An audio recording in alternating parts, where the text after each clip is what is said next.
नमस्कार, आदाब, praise the Lord. Divine wisdom truth channel में आपका स्वागत है।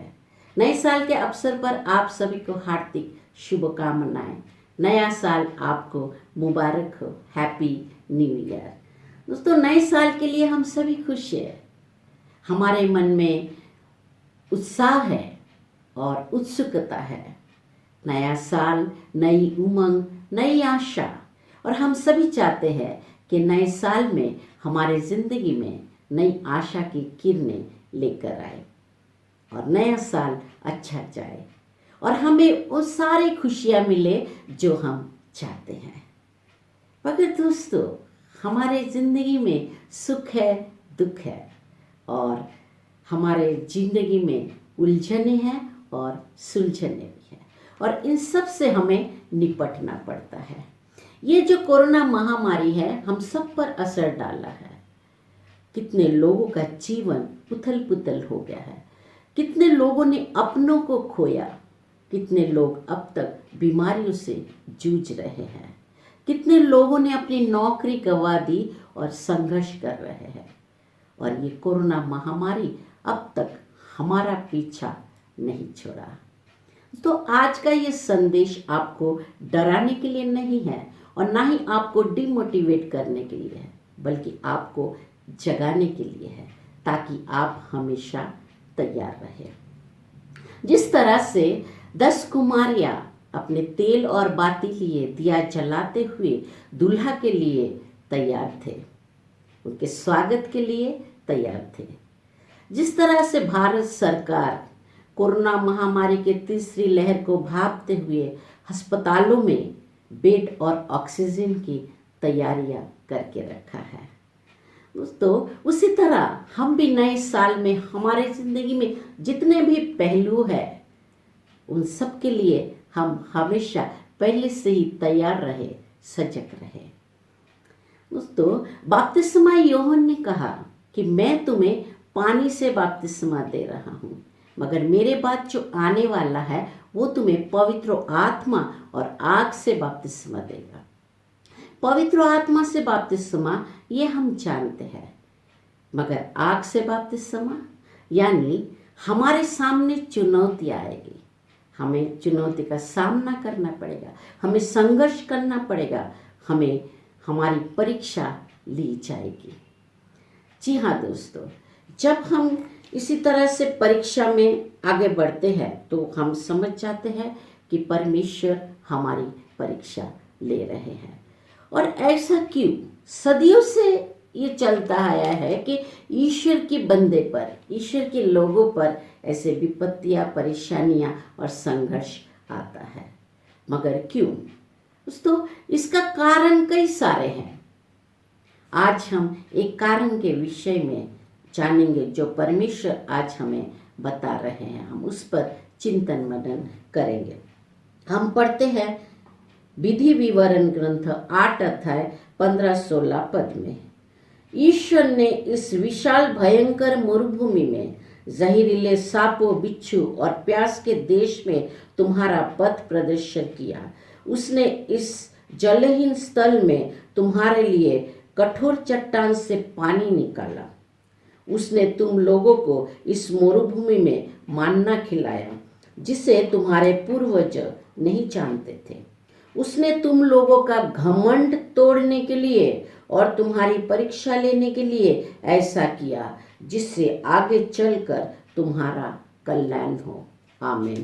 दोस्तों, इज़राइल जाति जब मिस्र के गुलामी से निकलकर मरुभूमि में यात्रा कर रहे थे, तब उनकी यात्रा क्या आरामदायक था, सुखमय था? नहीं। वो भयंकर मरुभूमि में जहरीले सांप, बिच्छुओं के उन्हें सामना करना पड़ा। ना पानी, ना ढंग का खाना, मगर परमेश्वर ने उनकी सब व्यवस्था कर दी थी। उनकी जो बेसिक नीड है, परमेश्वर ने आश्चर्य तरीके से वो पूरा किया था। फिर भी उन्हें उस यात्रा में संघर्ष करना पड़ा, चुनौतियों का सामना करना पड़ा और उनकी परीक्षा ली गई। मगर क्यों? तो इसके जवाब में हम पढ़ते हैं, वचन कहता है कि वचन कहता है, उसने तुम लोगों का घमंड तोड़ने के लिए और तुम्हारी परीक्षा लेने के लिए ऐसा किया, जिससे आगे चलकर तुम्हारा कल्याण हो। आमीन। घमंड तोड़ने के लिए, तुम्हारी परीक्षा लेने के लिए और तुम्हारे कल्याण के लिए, तुम्हारे सुधार के लिए। Praise the Lord. तो जब भी दोस्तों कुछ अच्छा होता है, सब कुछ अच्छा चलने लगता है, तब इंसान के मन में घमंड आता है। वो घमंडी हो जाता है, अहंकार करता है। उसे लगता है कि ये सब कुछ मेरी बुद्धि से हुआ है, मैंने किया है।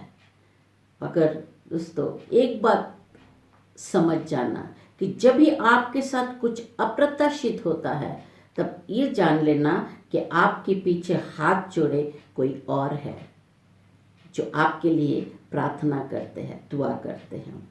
जी हाँ दोस्तों, इसलिए घमंडी मत होना। और जब भी कुछ गलत होता है, तब इंसान ईश्वर पर आरोप लगाता है, और नहीं तो उससे प्रार्थना करता है, शक्ति मांगता है कि ताकि वो इस समस्या से, इस संकट से बाहर आ पाए। और ईश्वर उसकी प्रार्थनाएं सुनते हैं, उसे शक्ति देते हैं, और वो सारे समस्याओं से, परेशानियों से बाहर आ जाता है। मगर कई बार ईश्वर हमें दंड भी देता है, हमारी परीक्षा लेते हैं, ताकि हम सुधर जाए और हमारा विकास हो। इस विषय में संत पौल क्या बताते हैं?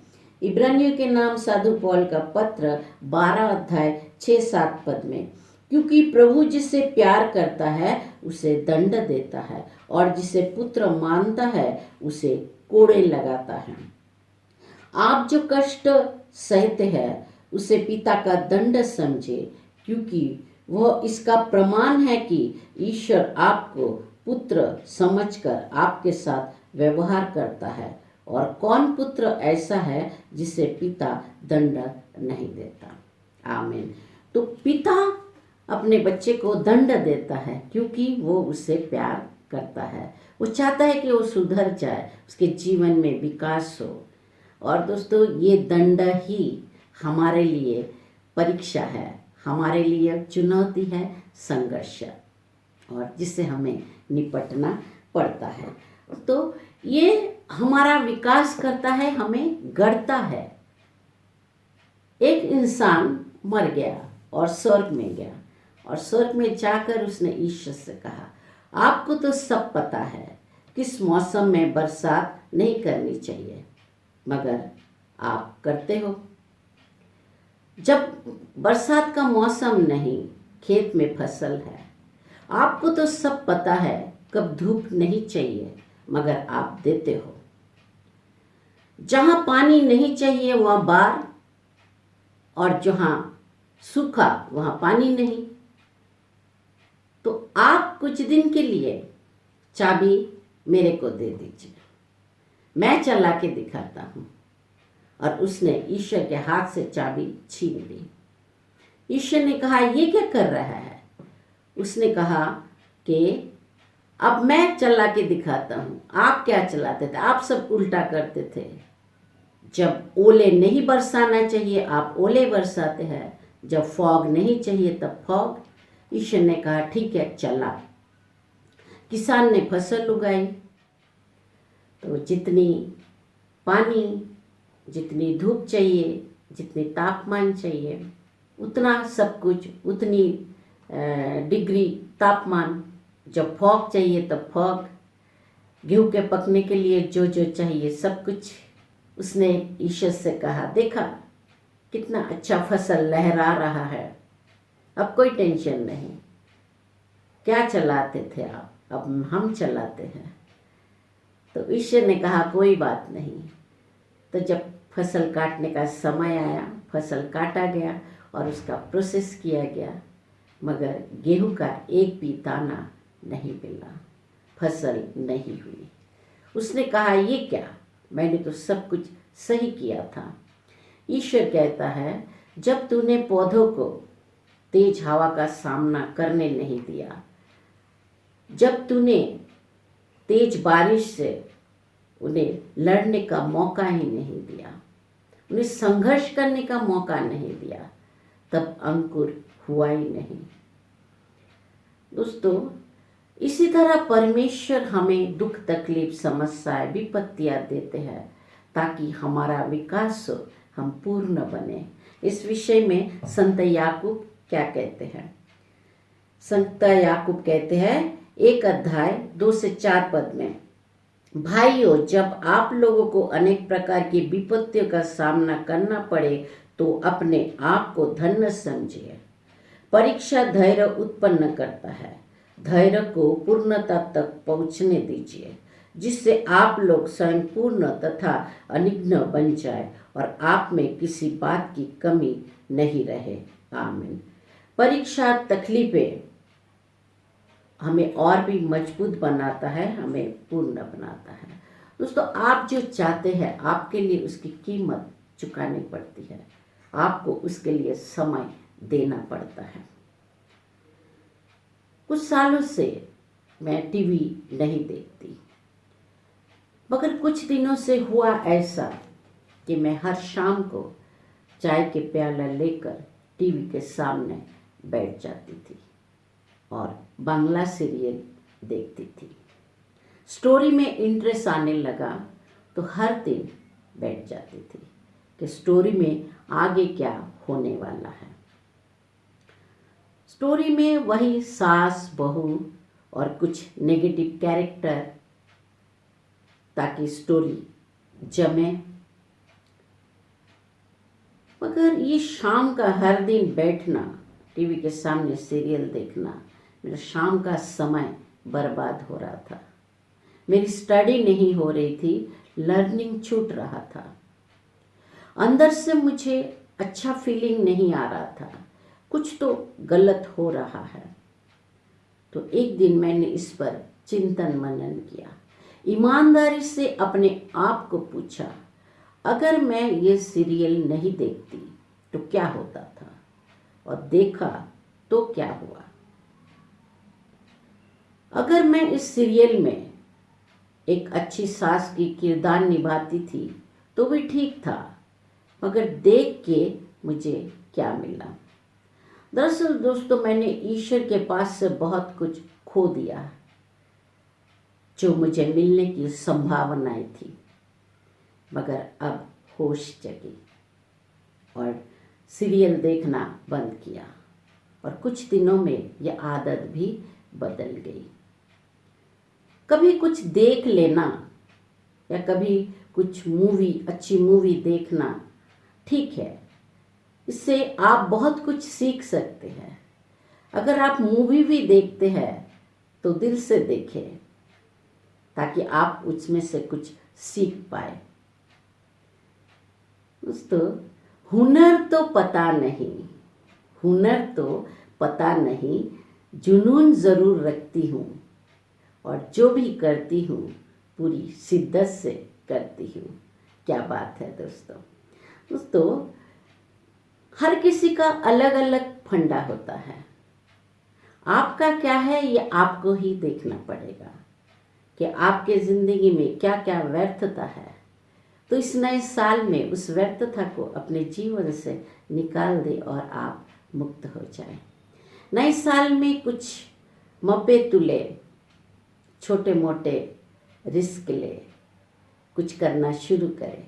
क्या पता कि ईश्वर की इच्छा पूरी हो जाए, ईश्वर की योजना सफल हो और आप जो चाहते हैं आपको वो मिल जाए। तो आज आप जो भी है, आपने जो सीखा है, जो कष्ट किया, मेहनत किया, परिश्रम किया, उसे हासिल किया, आज जो भी आप है उसकी वजह से ही है। तो इसलिए बीते हुए सालों के लिए परमेश्वर को धन्यवाद दें, उसकी शुक्रिया अदा करें और आने वाले सालों में प्रभु आपके ज़िंदगी में सुख, शांति, समृद्धि, खुशियाँ और प्रेम से भर दे, आपको भरपूर आशीष दे और आप स्वस्थ रहें। तो इसी विचार के साथ मैं हूं अंजलि मंडल। हमारे चैनल को सब्सक्राइब करना ना भूलें और बेल आइकन को दबा देना ताकि नई वीडियो आप तक पहुंचते रहे। और वीडियो को शेयर ज़रूर करें ताकि और भी लोग संदेश को सुन पाए। दोस्तों, नए साल में नई उमंग लेकर आपसे फिर मिलते रहेंगे। तो नया साल आपको मुबारक हो। Happy new year. धन्यवाद।